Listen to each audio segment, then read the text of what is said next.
पुजारी चले जा रहे थे। वो बड़े ही भाव से अपना जूता सिल रहे थे, भजन चल रहा था।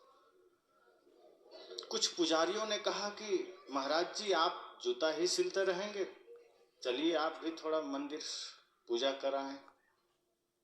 संत रैदास ने कहा मैं पूजा कर रहा हूं। पंडितों ने कहा लेकिन यहाँ धूप नहीं है, अगरबत्ती नहीं है, बतासा नहीं है, बेलपत्र नहीं है, पूजा कैसे कर रहे हैं? संत रैदास जी ने कहा कि तुम ये सोचते हो कि धूप दीप अगरबत्ती होगी तो ही पूजा होगी।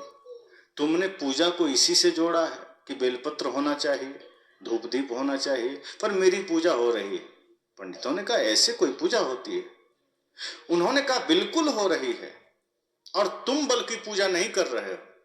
तुम मंदिर जाओगे, अगरबत्ती घुमा के आ जाओगे, फिर वहां झूठ बोलोगे, फिर तुम मांस खाओगे, फिर तुम तंबाकू खाओगे, फिर तुम झूठ फरेब करोगे। लेकिन मैं असली पूजा कर रहा हूं। कहा जूता सिलना भी पूजा है क्या? कहा पूजा आपके भाव से ही शुरू हो जाता है। मैं जो जूता सिल रहा हूं बस इतना ही भाव कर रहा हूं कि जूता किसी इंसान रूपी भगवान के चरणों की सुरक्षा में चला जाएगा, और मेरे हिसाब से इससे बड़ी पूजा कुछ और नहीं। तो मंदिर जाओगे, वहां 2 घंटे लगाओ चाहे 3 घंटे लगाओ, लेकिन जिन प्राणियों के हृदय में स्वयं भगवान बैठा है तुम उसके साथ तो झूठ बोल रहे हो, उसके साथ तो छल कर रहे हो।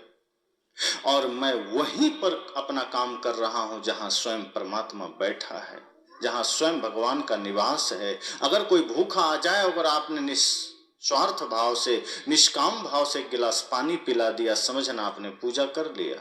कोई भूखा आ गया, एक मुट्ठी अन्न दे दिया, आपने पूजा कर लिया। लेकिन संत रैदास जी ने कहा कि तुम मंदिर में पूजा तो कर लेते हो, पर यथार्थ पूजा तुम नहीं कर पाते। जिसका मन चंगा है उसके लिए तो ये कठौती ही गंगा बन जाता है, और जिसका मन गंदा है वो गंगा में भी जाकर डुबकी लगाए तो पाप ही लेके आता है। इसलिए अगर हम अपने महापुरुषों से कुछ सीखना चाहते हैं तो उनके कर्मों को देखिए, उनके विचारों को देखिए। हमारी समस्या ये होती है कि हम उनके चित्र को पकड़ लेते हैं, बस उससे ज्यादा हम कुछ नहीं करते। हम महापुरुषों के चित्र पकड़ करके बैठ जाते हैं कि बस मेरा काम बन जाए। चित्र से बात नहीं बनेगी।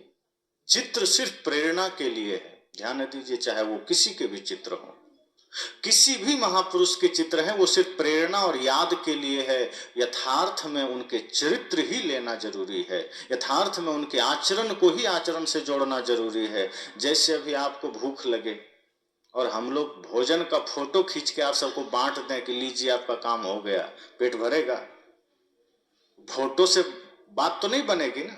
आपको बस ये पता चल जाएगा कहाँ क्या क्या बना है, लेकिन भूख और बढ़ जाएगी अगर बढ़िया आइटम कुछ बना हो। उसी तरह से महापुरुषों के चित्र सिर्फ प्रेरणा देते हैं, वो उससे आपका कल्याण संभव नहीं है। जब हम उनके चरित्र में जुड़ते हैं, जब भोजन की थाली यथार्थ में सामने आएगी और आप ग्रहण करेंगे, तब भूख मिटेगी। इसी तरह महापुरुषों का चरित्र जब हमारे जीवन में आ जाएगा, तब हम सच्चे अर्थों में धार्मिक हो जाएंगे। और इस तरह सदगुरु कबीर बड़े ही करुणा, बड़े ही भाव से, कभी कभी उन्होंने चोट दिया है, लेकिन किस भाव से? जैसे बच्चे कभी गलती करते हैं तो मां बड़े कभी क्रोध में एक आध थप्पड़ रख देती, पर उस एक थप्पड़ में नफरत होता है क्या? घृणा होती? कभी कभी बच्चे कहते हैं मुझे भोजन नहीं करना, मां एक थप्पड़ देती, खाओ चुपचाप। मतलब खाना है, नफरत नहीं है। खिलाने के लिए डांट रही है, कपड़े देने के लिए डांट रही है, अच्छा करने के लिए डांट रही है। मां अगर बच्चे को डांटती है तो भाव ये होता है कि बच्चे बढ़िया बने, बढ़िया खाए, बढ़िया रहे। बच्चे को बिगाड़ने का ध्येय नहीं होता। सदगुरु कबीर जैसे संत अगर कभी फटकार भी लगा दिए तो ध्येय ये नहीं होता कि उस आदमी का जीवन बर्बाद हो जाए। वे तो कहते हैं जो तू चाहे मुझको छाड़ सकल की आस, मुझे ही ऐसा होए रहो सब सुख तेरे पास। वे तो कहते हैं अगर तुम मेरे जैसा सुखी होना चाहते हो तो संसार की आशा छोड़ दो, संसार का भरोसा छोड़ दो, अपने बाहुबल का भरोसा करो। हम सबको ये सोचना है कि अपने महापुरुषों से हमें कुछ अच्छा सीखना है। अगर श्री कृष्ण से कुछ सीखना पड़े तो क्या सीखेंगे? आप ध्यान दीजिए, पूरे सृष्टि के इतिहास में सबसे पहला व्यक्ति है श्री कृष्ण जिन्होंने मूर्ति पूजा का विरोध किया। जब सभी गोकुलवासी इंद्र की पूजा करते थे और वहीं जाके दूध दही चढ़ा आते थे, तब कृष्ण ने कहा कि इंद्र को क्यों चढ़ाते हो? कहा तो क्या करें, नाराज हो जाएगा, पानी नहीं बरसाएगा। कहा कोई बात नहीं, मत दो, अब ये सब पूजा नहीं करना। तो कहा क्या करें? तो कृष्ण ने क्या कहा, अरे सबसे बढ़िया तो गोवर्धन की पूजा करो, जहां हमारी गायें चरती, वहां कर लो, वहीं पर पूजा कर लो। और उनका जीवन कैसा था? जब गाय चराने जाते थे तो सभी समाज के सभी वर्ग के बच्चे रहते थे, कभी भेद नहीं किया श्री कृष्ण ने, सब साथ बैठते थे। यशोदा माँ बढ़िया मक्खन दे देती थी, जाओ भाई खाना जंगल में, गाय चराते चराते। और भी बच्चे आते थे जो गरीब घर के होते थे, तो किसी को भूंजा दे दिया, किसी को सत्तू दे दिया, इस तरह से माएँ दे देती थी। लेकिन भगवान कृष्ण ने कभी ऐसा नहीं किया कि मक्खन चुपचाप खा लिया, बाकी को ध्यान नहीं दिया। वो कहते थे जिसको जिसको जो मिला है सब एक पत्तल पे ला के रख दो, और सब रख देता था। और अंत में यशोदा माँ का दिया माखन उस पर रख के मिला के बांट के सब प्यार से खाते थे। ये भगवान श्री कृष्ण का जीवन था। लेकिन लोगों ने उनके जीवन को थोड़ा डाइवर्ट कर दिया, बर्बाद, मतलब रसिया बना दिया, छलिया बना दिया। अगर आप महाभारत में श्री कृष्ण को पढ़ेंगे तो पता चलेगा परम योगेश्वर है। सदगुरु श्री अभिलाष साहेब जी की एक पुस्तक है श्री कृष्ण और गीता, कभी अवसर लगे आप लोग पढ़िएगा। भगवान श्री कृष्ण का वो अनमोल चरित्र आपको मिलेगा। जो व्यक्ति गीता में इतना बढ़िया उपदेश दे रहा हो, वो कभी छल करेगा, वो कपट करेगा, वो युद्ध करवाएगा, वो किसी की हत्या करवाएगा? लोगों ने उनके स्वरूप को बदला है, उनके स्वरूप को बिगाड़ा है। वो तो योगेश्वर है, उन्होंने तो दुनिया को प्रेम का संदेश दिया है, वो तो नफरत मिटाने का काम किए। गीता का दूसरा अध्याय आप पढ़िए, समाधि लग जाएगी। स्थित प्रज्ञस्य का भाषा समाधिस्तस्य केशव। अर्जुन जब स्थित प्रज्ञ की बात करते हैं तो श्री कृष्ण वहां स्थित प्रज्ञ की बात करते हैं। कोई साधारण आदमी ये समाधि की बात नहीं कर सकता, कोई राजनीतिक आदमी नहीं कर सकता, कोई योगी ही कर सकता है। और भगवान कृष्ण ने बड़े ही बारीकी से इस आत्मा के संबंध में, संसार के संबंध में, ईश्वर कौन है इस संबंध में बड़ी ही विवेक पूर्ण चर्चा किया। अर्जुन के मन में संशय भी हो रहा है कि आप एक तरफ ईश्वर की बात करते हैं, ये ईश्वर कौन है? श्री कृष्ण ने कहा अर्जुन तो उलझ जाएगा। तब उन्होंने क्या कहा, ईश्वर सर्वभूतानां हृदय से अर्जुन तिष्ठति, कि ईश्वर सभी भूत प्राणियों के हृदय में बैठा है, वही ईश्वर है, दूसरा कोई नहीं। अब सोचिए कितनी बारीकी से श्री कृष्ण ने बड़े ही जटिल सवाल का जवाब दे दिया कि सभी भूत प्राणियों के हृदय में। तो हृदय कहाँ है? जिंदा आदमी के भीतर। मुर्दा में हृदय है क्या? और मुर्दा में हृदय है तो शून्य हो गया, खत्म हो गया। जड़ पदार्थों में हृदय है, दीवार में हृदय है, माइक में हृदय है? नहीं। हृदय शब्द का प्रयोग करके श्री कृष्ण ने एकदम स्पष्ट कर दिया कि जो भी जीव है इस धरती पर उस सब में ईश्वर बैठा है।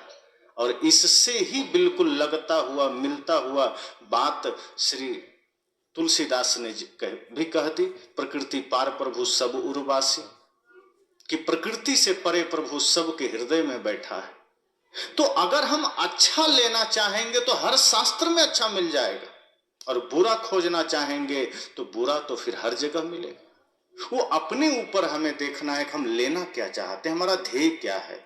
हम कहीं जा रहे हैं, आप शाकाहारी आदमी हैं, बाजार गए, आपको सब्जी लेना है, सब्जी वाले के बगल में कोई मछली बेच रहा है, तो आप क्या करेंगे? एक झोला मछली भी उठा लेंगे। भाई मछली बेच रहा है तो आपकी दृष्टि क्या है? क्या लेने गए हैं आप? सब्जी लेने गए, सब्जी लीजिए, आ जाइए। पर आप वहां हल्ला थोड़े मचाएंगे कि नहीं मेरे ये मछली लगा रखा, मुझे मछली भी खरीदना पड़ेगा। क्यों खरीदना पड़ेगा? आपको जरूरत नहीं, छोड़ दीजिए।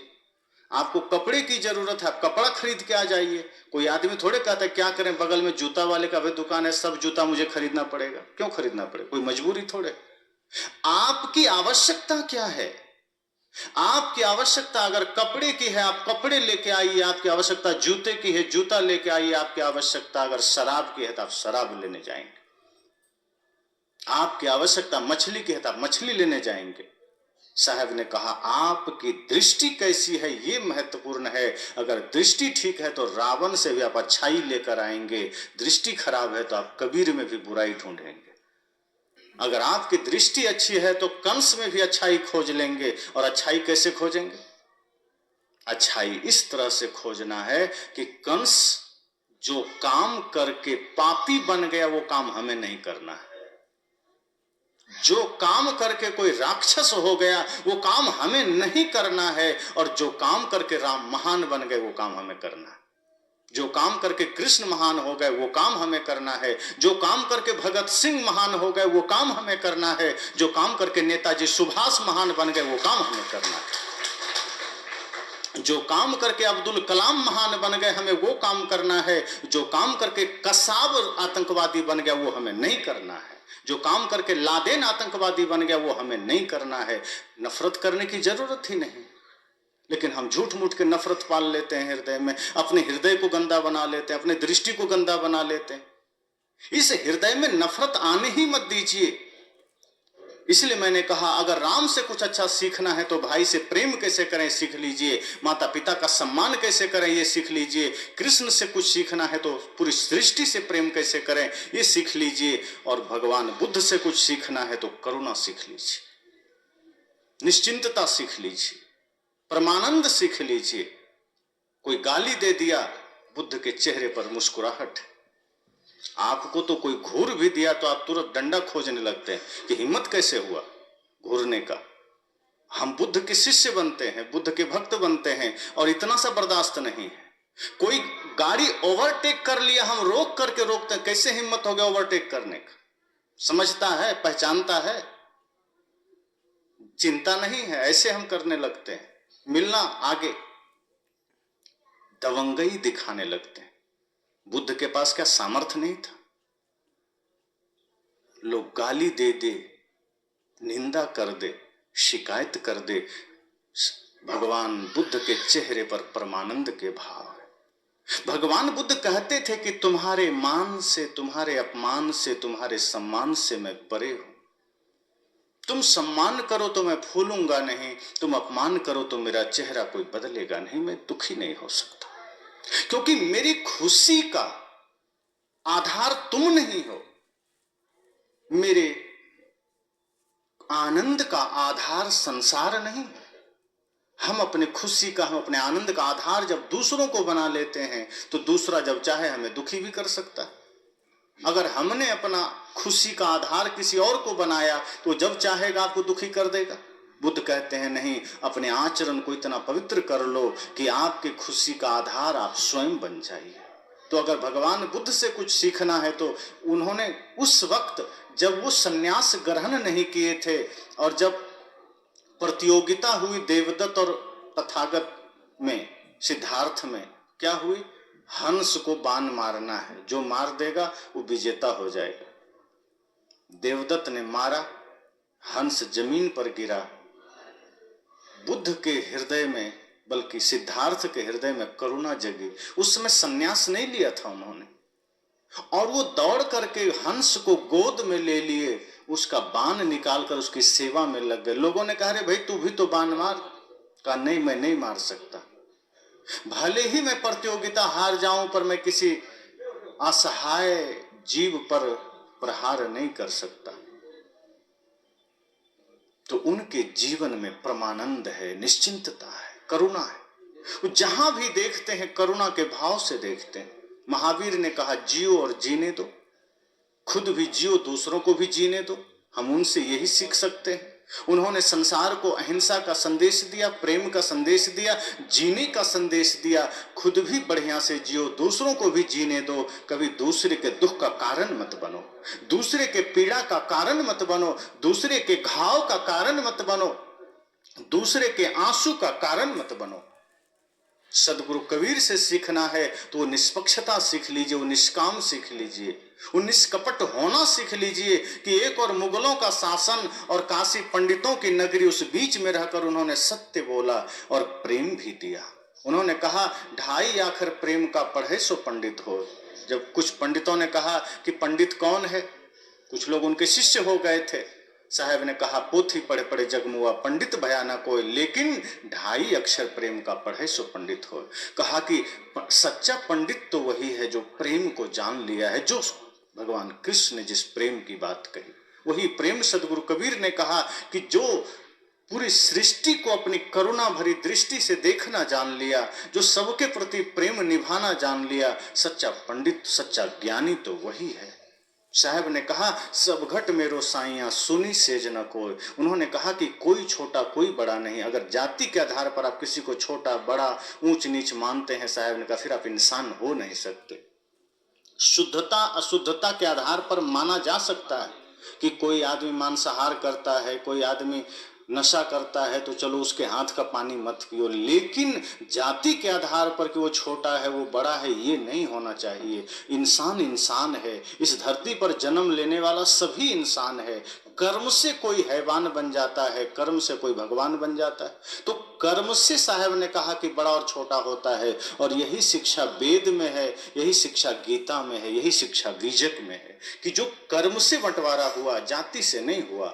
तो सदगुरु कबीर हों चाहे अन्य महापुरुषों से आप यही सीख सकते हैं, और अपने शहीदों से भी यही सीख सकते हैं।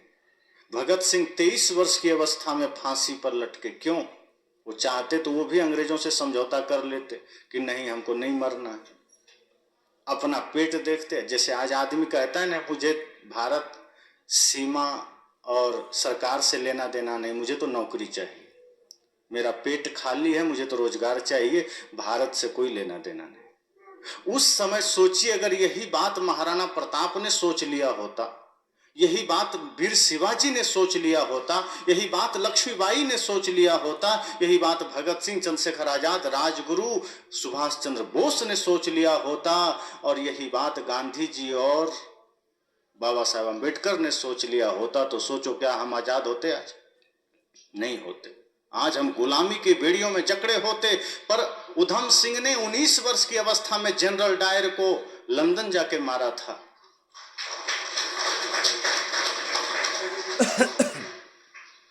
जब जलियांवाला बाग के हत्याकांड को उधम सिंह ने छोटी सी उम्र में देखा, उसी दिन उन्होंने संकल्प लिया कि हे माँ भारती, मैं आज संकल्प लेता हूं कि मैं बड़ा होकर के जनरल डायर को जरूर मारूंगा, जिसने हमारे 3000 से अधिक निहत्थे भाई बहनों पर गोलियां चलवाया।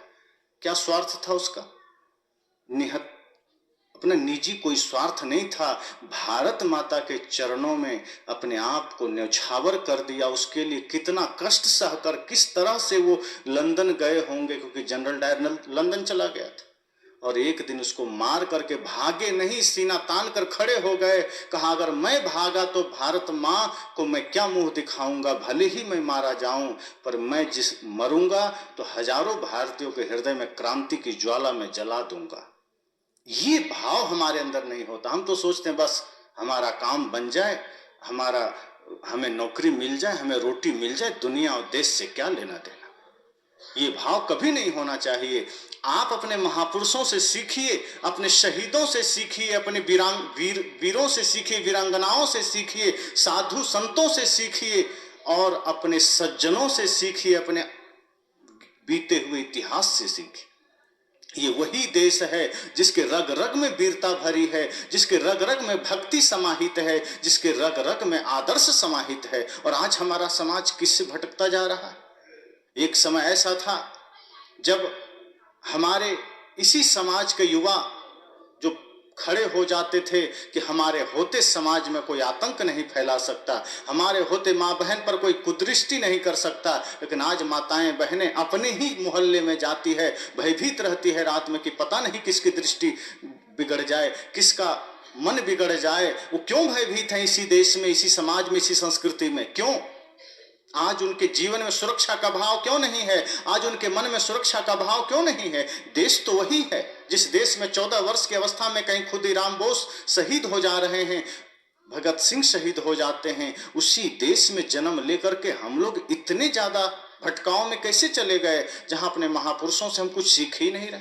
ना देश की चिंता, ना समाज की चिंता, ना एक धर्म स्थापना का भाव, ना समाज सेवा का भाव, ना माता पिता गुरु के प्रति कोई भाव, इसमें हमारा जीवन बिगड़ता जा रहा है। मैंने कहा अपने शास्त्रों से कुछ अच्छा सीखना है तो दृष्टि सही करिए। हम गंदा तो बहुत जगह से ले लेते हैं, चोरी करने की ट्रेनिंग किसी को नहीं मिलती, लेकिन चोरी हम सीख जाते हैं। डाकू कभी ट्रेनिंग लिया है? किसी की हत्या करने का कोई ट्रेनिंग मिलता है? देशभक्ति की ट्रेनिंग हो रही है, धर्मात्मा बनने की ट्रेनिंग हो रही है, बाकी सब की है। पुलिस बनने की ट्रेनिंग है, आर्मी की ट्रेनिंग है। विद्यार्थी को कितना से कितना परीक्षा देना पड़ता है। भजन गाने की ट्रेनिंग है, साधना के लिए ट्रेनिंग है, लेकिन जितना बिगड़े हुए लोग हैं, भ्रष्टाचार का कोई ट्रेनिंग कहीं नहीं है। जो दूसरे का धन छीन करके अपना विदेश में जमा कर रहा है, चोरी का कोई ट्रेनिंग नहीं है। किसी चोर से पूछ लीजिए कि भाई किस विश्वविद्यालय से तुमने चोर में पीएचडी किया है, नहीं बताएगा, कहीं नहीं सीखा, कहीं नहीं पढ़ा। क्रोध करने के लिए कोई विद्यालय नहीं सिखाता है कि तुम क्रोध सीख जाओ, लेकिन हम वो निगेटिविटी, नकारात्मकता, गंदगी हम खुद भरते चले जा रहे हैं, जीवन को बिगाड़ते जा रहे हैं। मेरा कहना यह है कि जो छोटा सा समय हमें मिलता है सत्संग का, वो इसलिए मिलता है कि हम थोड़ा खुद की ओर लौट सकें, हम अपनी ओर निहार सकें, हम अपनी ओर देख सकें कि हम कहाँ जा रहे हैं। ये देश हमारा कितना धार्मिक देश रहा है, दुनिया को रास्ता देने वाला देश, दुनिया को दिशा देने वाला देश, आज खुद दिशाहीन क्यों हो रहा है? आज खुद भटकता हुआ क्यों जा रहा है? क्योंकि हम लोग प्रलोभन में पड़ गए हैं। हमें लगता है कि हम विकसित हो जाएं, हमारे पास धन हो, धर्म हो ना हो कोई चिंता नहीं, आदर्श हो ना हो कोई चिंता नहीं, महापुरुषों के प्रति सम्मान हो ना हो कोई चिंता नहीं, माता पिता गुरु के प्रति सेवा का भाव हो ना हो कोई चिंता नहीं। इसलिए आज धर्म से हम हीन हो गए, चरित्र से हीन हो गए, और हमारा देश आज इस दिशा में भागता चला जा रहा है कि एक दूसरे का के प्रति नफरत है, घृणा है, ईर्ष्या है, द्वेष। जिस दिन यहां से जाएंगे, क्या लेकर जाएंगे? जब आज तो शरीर में ताकत है तो नफरत कर लिए, घृणा कर लिए, हिंसा कर लिए, लड़ाई कर लिए। जिस दिन मृत्यु सामने खड़ी होगी और मृत्यु पूछेगी कि चलो अब तुम्हारा समय हो गया, तो क्या जवाब देंगे? साहब ने कहा है ना, प्राण चलत काया कह रोई, सुनो हंसा मेरे साईं, तुम तो हंस चले घर अपने, तुम तो हंस चले घर अपने, हम कहाँ जायब बिगोई, प्राण चलत काया कह रोई। साहब ने इस पद के माध्यम से क्या कहा कि जब अंतिम घड़ी आ जाएगा, उस दिन ये प्राण से ये शरीर मानो कहेगा कि तुम तो जा रहे हो, मैं कहां जाऊं, क्योंकि इसी शरीर के लिए तुमने पाप किया, इसी शरीर के लिए तुमने घर बनाया, इसी शरीर के लिए तुमने धन जोड़ा, दूसरे का हक मारा, लेकिन ना अब धन तेरे साथ जा रहा है, न ये पद तुम्हारे साथ जा रहा है, न ये मकान न जमीन तुम्हारे साथ जा रहा है। अरे और तो और मैं ये शरीर खुद भी साथ नहीं जा रहा। और क्या कहा? काया पाय बहुत सुख किन्हा, नित उठी मल मल धोई, नित उठी मल मल धोई, सो तन छिय छार होई जई हैं, सो तन छिय छार होई जई हैं, नाम न लिहे कोई, प्राण चलत काया कह रोई, सुनो हंसा मेरे साईं, प्राण चलत काया कह रोई। कहा जिस शरीर को धोया, मांजा, संवारा, सजाया, छाप तिलक सब लगाया, कपड़े पहनाया। एक समय ऐसा आएगा कि प्राण निकला नहीं कि अपना ही आदमी कहेगा जल्दी घर से बाहर कर दो। जिस घर को तुमने बनाया उसी घर से आपका ही आदमी कहेगा जल्दी बाहर कर दो बस। आंसू तो होंगे आंखों में, लेकिन कोई नहीं कहेगा कि घर में ही सजा के रख देते हैं। रोते रोते ही सही लोग कहेंगे इसको ले चलो मरघट, इसको ले चलो अंतिम घड़ी में। और उस वक्त जरा ध्यान दीजिए कौन साथ आया। शरीर मरघट चला गया। जिस पुत्र को आपने पाला पोसा बड़ा किया वो रोते ही सही आपको मरघट पहुंचा दिया। कौन काम आया। जिस धन को आपने ज्यादा मेहनत करके कमाया वो धन तो अलमारी से निकला भी नहीं, कहा तुम जाओ मेरे पास समय नहीं अब तेरे साथ जाने को। वो अलमारी में बैठा बैठा मौज कर रहा है कि अब मेरा मालिक दूसरा है, तुम निकलो, तेरे से मेरा कोई लेना देना नहीं। आपने कमाया, जी जान लगाया, लेकिन वो धन बैंक और अलमारी से निकला नहीं। और जिस परिवार के लिए आपने सब किया वो परिवार ने क्या कहा, क्षमा करना, मरघट से आगे मेरे पास कोई उपाय नहीं है जाने का। मरघट तक जा सकता हूं, उसके बाद अब आप अकेले हो गए। ये शरीर भी कह दिया क्षमा करना, इस मरघट तक ही मेरा साथ है, उसके आगे तुम्हें अकेले ही जाना है। तब अब जीव ये आत्मा रोता है, कहता है अब मैं क्या करूं। तब ये धर्म कहता है चिंता मत करो, तुमने मुझे नजरअंदाज किया पर मैं तेरा साथ नहीं छोड़ूंगा। ये सत्संग कहता है काश तुम मुझे अपने जीवन में उतार लिया होता, मेरा साथ पा लिया होता, तो ये धर्म तुम्हें कभी अकेला नहीं छोड़ता, ये सत्संग तुम्हें कभी अकेला नहीं छोड़ता। जो आदमी धर्म की कमाई कर लेता है, जो आदमी सत्संग को जीवन में उतार लेता है, दुनिया भले छूट जाए लेकिन गुरु की कृपा से धर्म कभी साथ नहीं छोड़ता। वो कहता है चिंता मत करो, जन्म जन्म तक मैं तेरा साथ निभाऊंगा। भले ही ये संसार तुम्हें छोड़ दे, भले ही ये धन तुम्हें छोड़ दे, लेकिन मैं तुम्हें नहीं छोड़ने वाला।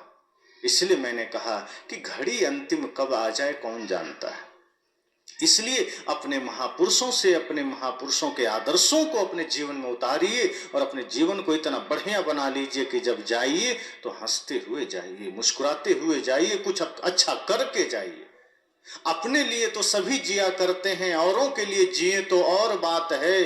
यूं तो एक ही पांव पर चला करते हैं लोग, अगर दूसरा भी साथ दे तो और बात है। अगर एक अपने लिए बस जी लिए तो क्या मतलब।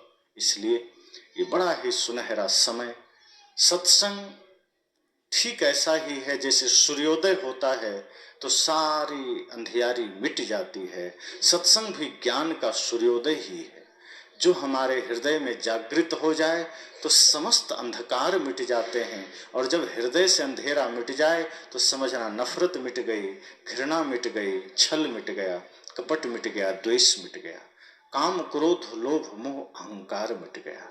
और जिसके जीवन से ये सब मिट गया वही धार्मिक है, वही सच्चा सत्संगी है, वही सच्चा साधु है। तो अगर हम इस जीवन में कुछ अच्छा करके जाना चाहते हैं, कुछ अच्छा कमाना चाहते हैं, तो धर्म से जुड़ें, सत्संग से जुड़ें। ना जाने जीवन की यात्रा कब विराम हो जाए, किसे पता। आज हम सब यात्री हैं, बाहर की ही नहीं इस जीवन की भी यात्री हैं। और इस यात्रा में कब मृत्यु का पड़ाव आ जाए कोई नहीं जानता।